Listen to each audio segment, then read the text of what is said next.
If the war still escalates and spread out to involve more and more countries, then maybe we are already at the starting point of the Third World War.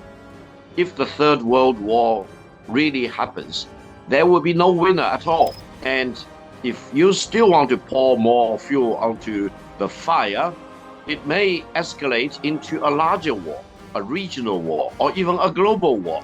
In the nuclear age, no one will be a survivor if nuclear war breaks out.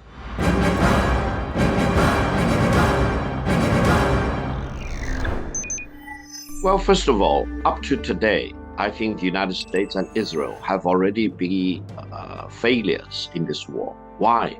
While you see them very assertive in bombing out sites inside Iran, Iran has proven to be very lethal in terms of penetrating into all kinds of air defense systems in Israel, as well as in the United States. I think the United States and Israel have fully exposed themselves for the whole world to see that whatever they have for self-defense is not invisible, is not impenetrable. They are basically very, very vulnerable, not to the highest level of most advanced weapon system available in the world. But even for a country like Iran, which has been suffering isolation for almost 50 years, and they have developed enough weapons to penetrate through the core assets of Iran, of Israel on the one hand, and the United States on the other hand. I think, as far as the US military is concerned, they suffered the most devastating defeats in the world ever since the end of the Vietnam War.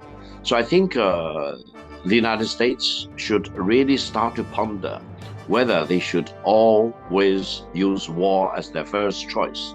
Because in China, we have a saying, don't do unto others what you don't want others to do unto you.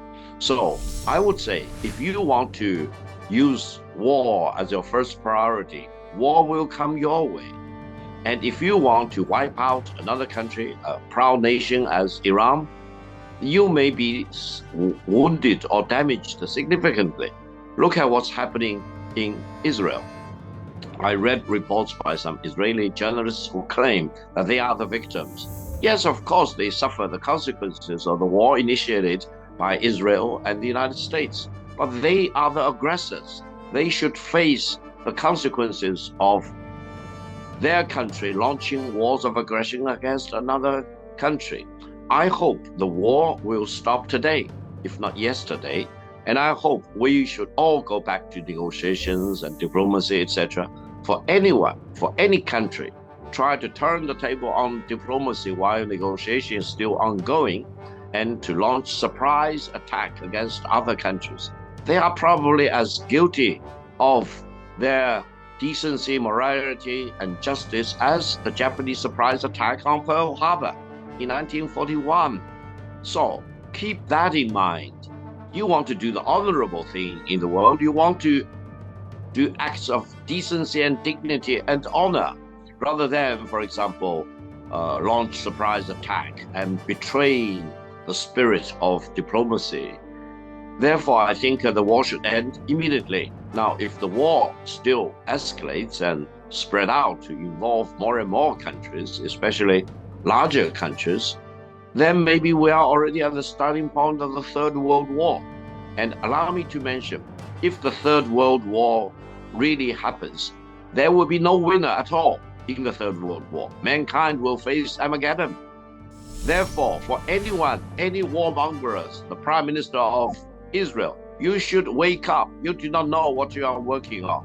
You want to instigate a war against Iran, try to plunder their oil asset, gas asset? You may be wrong. War is coming your way.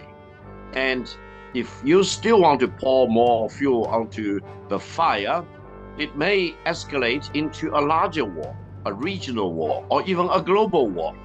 And in the nuclear age, no one will be a survivor if nuclear war breaks out.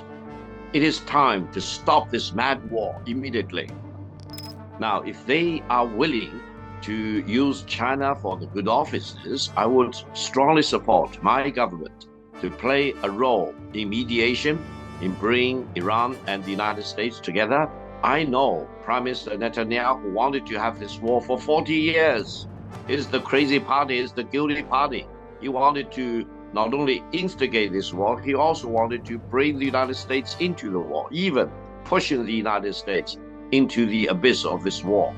Because I think fundamentally the American people are not enemies of the Iranian people. They can get along with each other well. But for Netanyahu and his extreme political forces, they want to see Iran being wiped out. They want to put an end to Iran as a great nation, as a great civilization, as a great country. So we also need to put a lot of pressure on Israel to stop this war. And also we need to give warning to Israel. Don't play war again and again and again against your neighboring countries, against the proud Muslim countries, Islamic countries in the Middle East and beyond, because you do not know what will happen to you. As we say in Chinese, don't do unto others what you don't want others do unto you.